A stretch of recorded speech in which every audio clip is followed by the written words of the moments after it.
mavita mampagninofi matsangy sisirany riko taminyafa izy naenakatya zaro tamangy ratara io ndraiky tsy alany antsanay haiko ndraiky anao fô manatompinay na efa tsy anjarako anao satria mavoey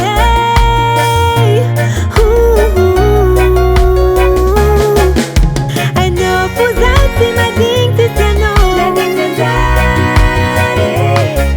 tagniniako tsisy andro atsika na efa ninolo anao na zegny nilasy yaretako fao ny momba zao ndraiky anao tsy tiako tapake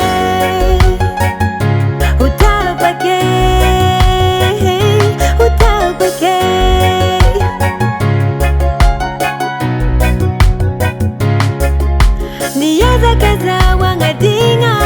fa tegna tsy mety koa fono mibeky zegny karaha paralysé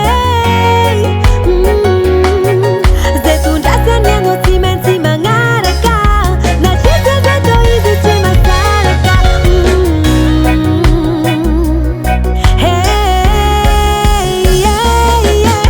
anao fô zay tsy madignitsy tsy anao tsisy andro atsika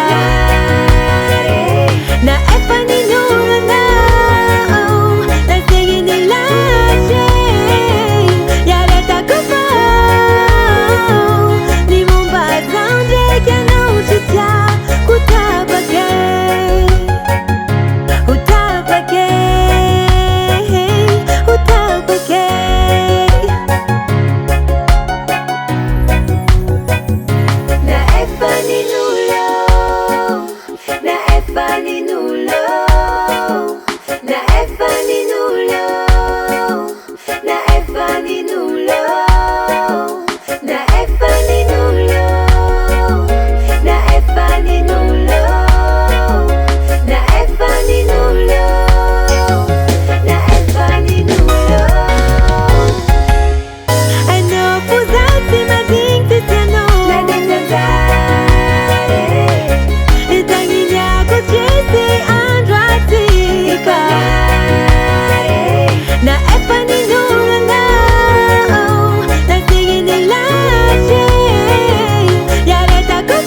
anao tsy tiako tapake utapake na de tsy anjarako anao tsy tiako utapake